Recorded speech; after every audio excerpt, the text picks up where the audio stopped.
Of my channel. আমি প্রীতিশ। আরেকক্ষণে দেখে এলাম খাদান। কেমন লাগলো খাদান সেই নিয়ে কথা বলবো। তো দেখো, এইটা বলতে পারি, তোমাদের যদি সিনেমাটা দেখার ইচ্ছা থাকে, তোমরা যদি মনে করো খাদান হলে গিয়ে দেখবো, একটা মাস এন্টারটেনমেন্ট এনজয় করবো, তাহলে টিকিট কেটে নাও এবং সিনেমাটা গিয়ে দেখো। ঠিক আছে, বড় ব্যাপার যে আমার ভীষণ ভালো লাগছে একটা মাস বাংলা ছবির জন্য এত পরিমাণে দর্শক হচ্ছে। দর্শকরা রীতিমতো পাগল হয়ে গেছে সিনেমা চলাকালীন। লোকেরা মানে হাততালি সিটিতে ভরিয়ে দিয়েছে সিনেমা হলে এবং এই রীতিমতো নাচ করছে যে কোনো গানে। এবং এরকম সিনারিও আমরা বিগত কয়েক বছর কিন্তু বাংলা সিনেমার জন্য দেখিনি, এটা কিন্তু আমি বলতে বাধ্য হচ্ছি। যাই হোক, সিনেমার ক্রেজ তো দারুণ। তবে সিনেমাটা কেমন হলো, তো সিনেমার গল্পের ব্যাপারে আমি যদি ছোট্ট করি বলি, অ্যাকশন হলে তার স্পয়লার ছাড়া, এখানে খাদানকে ভিত্তি করে দুই রাজা রয়েছে, লাল রাজা নীল রাজা, অর্থাৎ শ্যাম এবং মোহন। ঠিক আছে, এরা দুজনে দুটো বন্ধু এবং এই দুজনই হচ্ছে মানে এই সিন্ডিকেট চালাচ্ছে, খাদানটাকে দখল করছে। ঠিক আছে, কয়লা বা খনি পাচার করছে। এখান দিয়ে স্টার্ট হয় এবং এই যে শ্যামের ছেলে যার নাম হচ্ছে মধু, সেই জার্নিটাকে কি করে এগিয়ে এনেছে এবং তার ক্যারেক্টারটা এখানে কিভাবে আসে সেইগুলো জানতে হলে আপনাকে নিকটবর্তী সিনেমা হলে গিয়ে খাদান দেখতে হবে।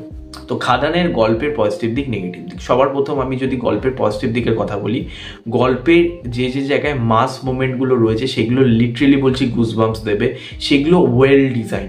এই ছবির মাস মোমেন্টগুলো লিটারেলি ওয়েল ডিজাইন এবং দেখতে ভিজুয়ালাইজেশন, মানে যে সিনেমাটা আপনি দেখছেন ইট মানে কমপ্লিটলি বিগ স্ক্রিন এন্টারটেনার। এটা কিন্তু বারবার সিনেমাটা প্রমাণ করছে। এটা যেভাবে যে মানে মশালা এলিমেন্টগুলো আমাদের প্রোভাইড করছে সেটা কিন্তু দেখে বোঝা যাচ্ছে।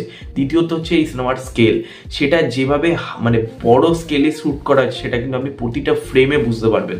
ঠিক আছে, গল্পের মধ্যে সেই স্কেলটা কিন্তু রাখা হয়েছে এবং গল্পের মধ্যে শুধুমাত্র দেবদাকে না, প্রত্যেকটা ক্যারেক্টারকে জায়গা দেওয়া হয়েছে। সেটা জন ভট্টাচার্য বলি, যিশু সেনগুপ্ত বলি, ইদিকা পাল বলি, বরখা বলি, সবার ক্যারেক্টারকে কিন্তু সমান স্পেস দেওয়া হয়েছে। এরম নয় যে দেবদাকে definitely it's a mass movie, দেবদার ওপরই পুরো ক্যারেক্টারের ওপর নির্ভর করে, কিন্তু মানে অনেক যে স্ক্রিন টাইম খুব কম তা নয়, সবার স্ক্রিন টাইম কিন্তু ঠিকঠাকই রয়েছে। একটা মাস মুভি হিসেবে অনেকটাই ঠিকঠাক রয়েছে, বাদ বাকি যারা পার্শ্ববর্তী ক্যারেক্টার রয়েছে।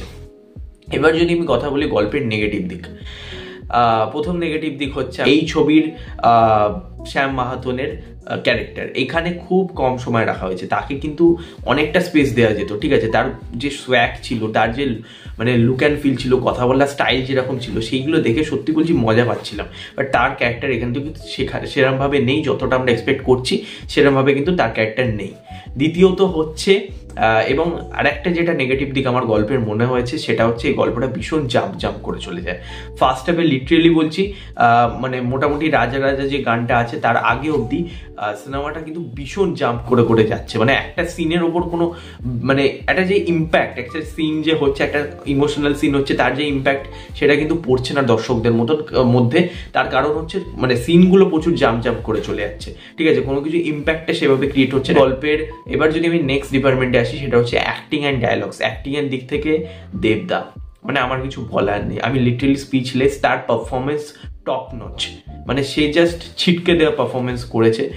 বিশেষ করে শ্যাম মাহাতোর পারফরমেন্স এবং মধুর পারফরমেন্স অর্থাৎ ছেলেদেব, সেই পারফরমেন্সটাও কিন্তু আমার দারুণ লেগেছে। ঠিক আছে, প্রতিটা মুহূর্তে কিন্তু আমি মানে ফিল করছি সেই 2010-12 সেই সময় আর কি, রং বা চ্যালেঞ্জ সেই সময়, মানে সেই সোয়াগগুলো প্রতিটা মুহূর্তে রয়েছে এবং খুব নস্টালজিক লাগছিল দেবদাকে ওই অ্যাকশন করতে দেখে, তার কথা বলার স্টাইল দেখে, তার ডায়লগবাজি দেখে, মানে লিটারেলি আমি ভীষণ ভালো লেগেছে আমার দেবদা পারফরমেন্স। এছাড়া বলবো যিশু সেনগুপ্ত, তার পারফরমেন্স আমার দারুণ লেগেছে। ঠিক আছে, মানে তার যে কিছু জায়গায় এমন পারফর্ম দিয়েছে, লিটারালি বলছে সিটি হাততালি পড়ছে, সেই জায়গাগুলো দারুণ। ইদিকা পাল, তাকে খুব মিষ্টি লাগছিল এবং দেখতে খুব ভালো লাগছিল, সে পারফরমেন্সও যথেষ্ট ভালো দিয়েছে। বরকার পারফরমেন্স একজন নন বেঙ্গলি হয়ে তার পারফরমেন্স কিন্তু আমার যথেষ্ট ভালো লেগেছে। বিশেষ করে জন ভট্টাচার্য, ভাই জন ভট্টাচার্যার এনডিতে সিটি পড়ছে, মানে তাকে যেভাবে এখানে প্রেজেন্ট করাচ্ছে সেটাও কিন্তু দারুণ ঘ্যামা। এছাড়াও এখানে রয়েছে সুমিত গাঙ্গুলি, তার পারফরমেন্স আমার বেশ ভালো লেগেছে। পার্শ্ববর্তী ক্যারেক্টারের মধ্যে রয়েছে অনির্বাণ চক্রবর্তী, তার পারফরমেন্স আমার বেশ ভালো লেগেছে।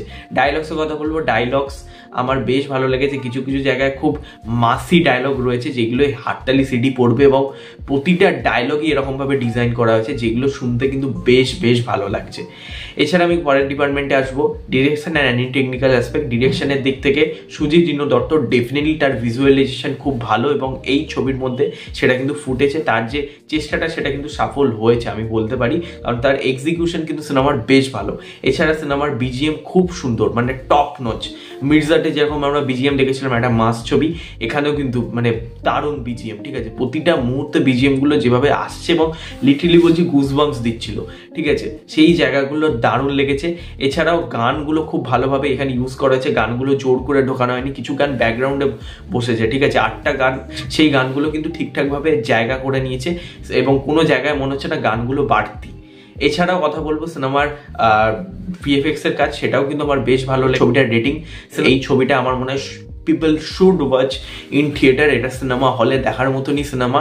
যে স্কেল, যে বাজেটে বানানো হয়েছে সেটা কিন্তু পুরো বোঝা যাচ্ছে প্রতিটা ফ্রেম দেখে, ঠিক আছে। এবং দেবদার পারফরমেন্স, আপনি যদি পুরনো মানে সেই 2008-9 ফিরে যেতে চান, সেই অরাটা সত্যি বলছি ফিল করবেন এই সিনেমাটা দেখার পর। এই সিনেমাটা আমার ডেফিনেটলি ওয়ার্ক করেছে খুব ভালোভাবে। এই সিনেমাটাকে আমি দেবো 10-এর 8.5। তো এই সিনেমাকে তো এখানে ভিডিওটা শেষ করছি, আর আশা করছি তোমরা খাদান অনেকেই দেখেছো আজকে। অবভিয়াসলি কমেন্টে জানিও তোমাদের কেমন লেগেছে। লাইক করো, শেয়ার করো, সাবস্ক্রাইব করো এবং পাশে বেল আইকন ক্লিক করো। ততক্ষণের জন্য take care, tata, bye by.